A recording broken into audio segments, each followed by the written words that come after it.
Okay, perfect. Okay, great. All right. Hi, friends. Good morning, everyone. And thank you for joining us today. My name is Eliza Lifshitz, and I am the Deputy Political Director at Voters of Tomorrow, a Gen Z-led organization that harnesses the political power of young Americans. I'm also proud to help lead the Youth and Gov Coalition, which today is here to put our full backing behind H.R. 4444, a bill to establish an Office of Young Americans in the White House. As a coalition representing over 80-plus youth-focused organizations, Youth and Gov recognizes that young Americans today don't have it easy. Our generations are struggling to afford rent, healthcare, and education. We are terrified of what abortion bans, gun violence, and climate change could mean for us and our loved ones. And unfortunately, young Americans still lack the representation in government that we deserve. We stand here on the shoulders of young activists who have for decades fought for a seat at the table, from the Student Nonviolent Coordinating Committee who risked their lives for a multiracial democracy, to the countless numbers of students who have walked out of classrooms to protest gun violence. When young people have a voice, policymakers are forced to grapple with how their decisions will impact our nation beyond any one news cycle or election. An Office of Young Americans, staffed by a member of our generations, would help ensure that young people have a say in federal policy and that leaders at the highest level of government understand our priorities. That is absolutely crucial, because ultimately, young people often face the greatest and most long-term consequences of our government decisions. We hope that our advocacy today will inspire members of Congress, including members of the Future Forum Caucus, to take seriously the need for an Office of Young Americans, because our generations have too much to lose to be left out of the policymaking process. We also hope that the Biden administration continues to take initiative to bring young people to the table. Now, I'd like to call on Congressman Darren Soto, a steadfast champion for young Americans and the lead sponsor of H.R. 4444, to share some remarks. Thank you so much, everyone. Good afternoon. I'm Congressman Darren Soto, representing Central Florida. Honored to be co-chair of Future Forum, and I want to welcome our Youth and Gov Coalition to Washington. Your presence is welcome. There's so much at stake for young people across the nation when it comes to policies coming out of Washington, whether it's the economy and making sure we have higher paying jobs and an ability to buy a home and have kids, whether it's education, accessible, high quality, and student loan reform and relief, whether it's access to health care through Obamacare or reproductive rights, addressing climate like many of the issues we're working on in the IRA, dreamers, gun violence, you name it. It affects our youth across America, which is why I was proud to work with Youth and Gov coalitions to get a study into the budget recently, 2 years ago, to study the Office of Young Americans to make sure that we have youth in the building at the White House. But we want to continue on with that progress by establishing it permanently under law. I want to thank our co-sponsors who are also co-chairs of the Future Forum Caucus, Representatives Allred, Stevens, Pedersen, Gomez, and Swalwell, all folks who've been leaders in youth movements. The office would be headed by a director appointed by the president and would be in charge of identifying issues primarily and substantially affecting young Americans, advising the president on these issues, supporting strategic coordination and communication between the executive office of the president and federal agencies. The whole point is we need to be proactive to make sure we're listening to young people, helping craft policy to improve their lives, and passing it into law and delivering. With that, I just want to welcome everybody again. We could use a little more help on some co-sponsorships, so I know you'll all be busy this week to continue to make sure that protecting young Americans is a bipartisan issue. And with that, thank you all and welcome to Washington. We're so thrilled to have you all.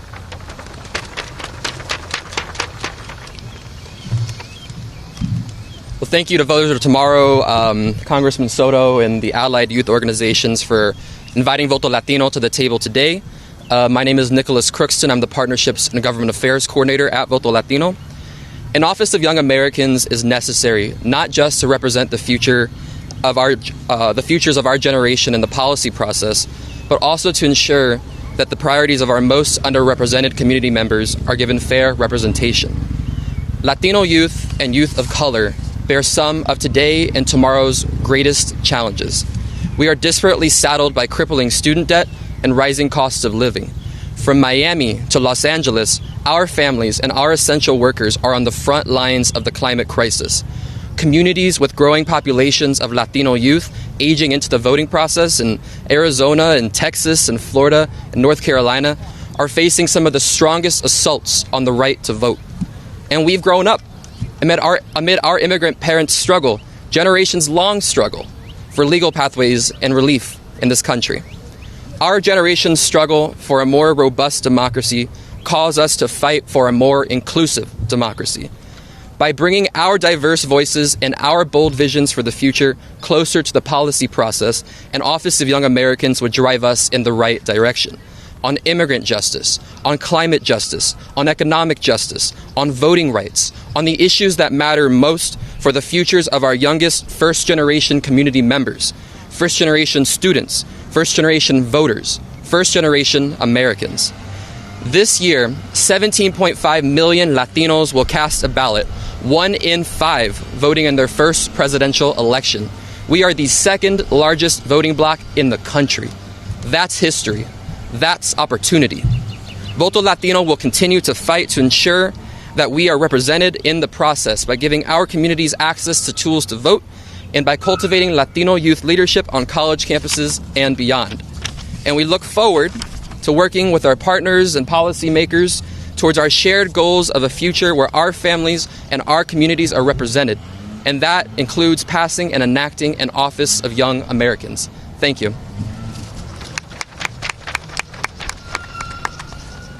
Hello, my name is Riley Reed, and I am a gun violence prevention advocate as well as a current executive council member at Team Enough, which is the youth organizing arm of Brady. Thank you all for being here today, and thank you to the Youth and Gov Coalition for having us. As a youth-led initiative and a founding member of the Youth and Government Coalition, Team Enough believes in the power of young people and the importance of placing them in positions of authority. This principle was a significant driver behind our support for the Office of Gun Violence Prevention, which we are proud to have advocated for. It also fuels our excitement for the introduction of H.R. 4444, a bill to establish an Office of Young Americans in the White House. History demonstrates that young Americans have consistently driven positive change in our country. During the New Deal era, young people led entire government agencies and created enduring institutions. Following the civil rights movement of the 1960s, young activists like John Lewis became involved in politics and made significant changes. Today, we see Congressman Maxwell Frost, the first representative of our generation, creating change right here in Washington. Representative Frost exemplifies the impact that youth can have in public office, particularly coming from the gun violence prevention advocacy movement. Gun violence is particularly impactful to our generation. We grew up with lockdown drills and are constantly confronted with the news of gun violence. We have seen peers memorialized on t-shirts and signs instead of celebrating graduations. This lived experience gives young people a crucial perspective, as we are disproportionately impacted by gun violence and possess a unique understanding of the issue. We are some of the closest to the problem, and we know what the solutions need to be. The proposed Office of Young Americans will provide the infrastructure necessary to address gun violence, ensuring that young people have a voice in legislative decisions that will affect them for decades. It will empower young Americans to secure a thriving democracy by granting them decision-making power. We urge all members of Congress, especially those in the Future Forum Caucus, to co-sponsor H.R. 4444. The establishment of this office is not just a step forward for the gun violence prevention movement, but also a recognition of the vital role young people play in shaping a safer, more equitable future. Join us in urging Congress to support H.R. 4444, ensuring that young Americans have a decisive vote in shaping our nation's future. Together, we can ensure that the voices of our generation are heard and that our nation moves forward towards a more inclusive and representative democracy. Thank you.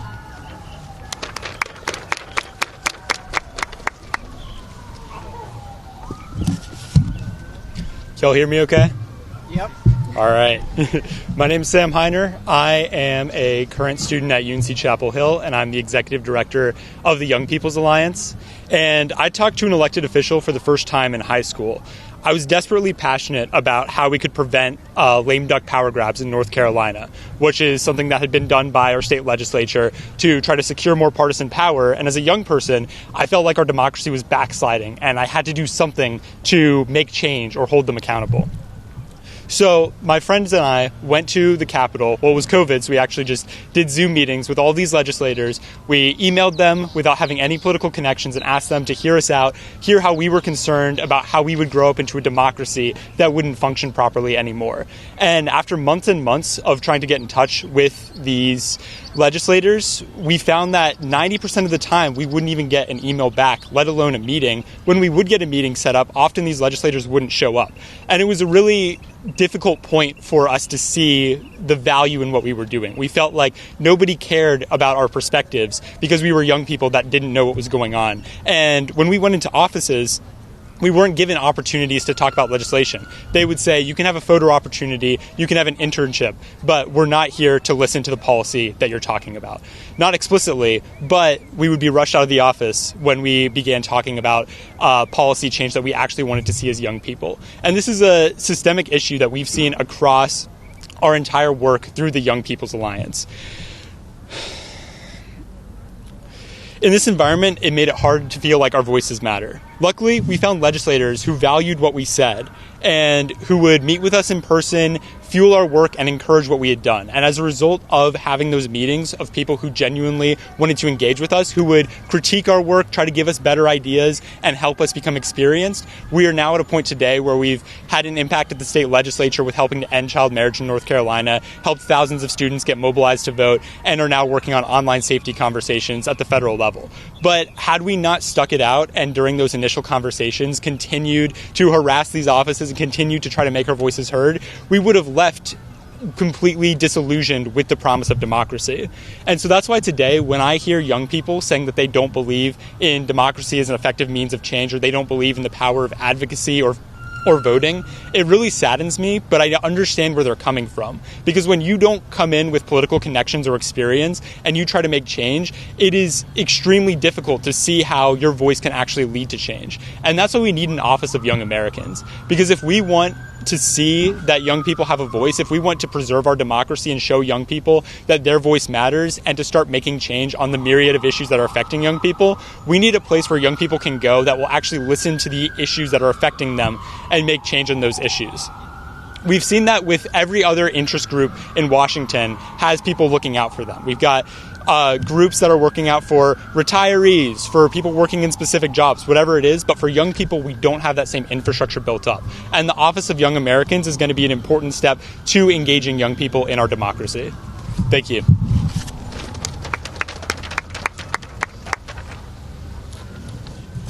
Good afternoon. My name is Ayan Moladina, and I'm the Federal Policy Director at Students Engaged in Advancing Texas, also known as SEAT, a movement of young people developing transferable skills, demonstrating youth visibility in educational policymaking, and demanding a seat at the table. We're so honored to support H.R. 4444 by Congressman Darren Soto. It often seems that the people in power take steps to take us backwards, not forwards. From book bans and LGBTQ discrimination to mental health, climate change, and healthcare rights, there often doesn't seem to be any solid action to move us into the future, and young people are constantly having to fight for our rights, which often seem like privileges we must beg for. Passing H.R. 4444 and establishing an Office of Young Americans will ensure that the federal government is actively working with the population they are repeatedly leaving behind. As a high school student, I know that my peers and I know better than anyone what we need in regards to our education and well-being. In Texas, we are on the front lines of the attacks on our rights, from biblically infused curriculum and the school-to-prison pipeline to book bans and transgender and menstrual inequity. Many of the right solutions, the solutions that we as students know are needed in our own lives, are being dismissed by those seeking to exclude us from the narrative. Those in power claim to want to solve these issues affecting our day-to-day lives, but the solutions they propose end up harming us even more. It's beyond time that we start bringing youth to the front and understanding the real causes of these problems and ways to move forward. Young people have lived through a once-in-a-century pandemic, a mental health crisis, school shootings, and a gun violence epidemic, a time period with the most advanced technology and scientific knowledge ever known. So I don't think anyone can say that we don't have the necessary life experiences to be able to make decisions and propose solutions to problems touching our own lives. HR 4444 is a big step forward in the fight to getting students a seat at the table. Students Engaged in Advancing Texas is proud to join this strong coalition of organizations along with the Future Forum Caucus to support this legislation. Thank you to Congressman Soto for putting this forward and for allowing me to be here today. We're excited to get out and about and advocate for this legislation. Thank you so much. Thank you so much for everyone for coming today, to our advocates, to Congressman Soto. We're so grateful, and we're ready to get to work. If anyone has questions, I'd be happy, or the congressman would be happy to answer. Going once, going twice. Well, Oh. Stacey Robinson, Epoch. Can you go into a little bit more detail about exactly what the Sure, absolutely. So the office would be in charge of identifying issues primarily and substantially affecting young people, including employment issues, education, mental health, housing, climate change, among many others that you've heard here today.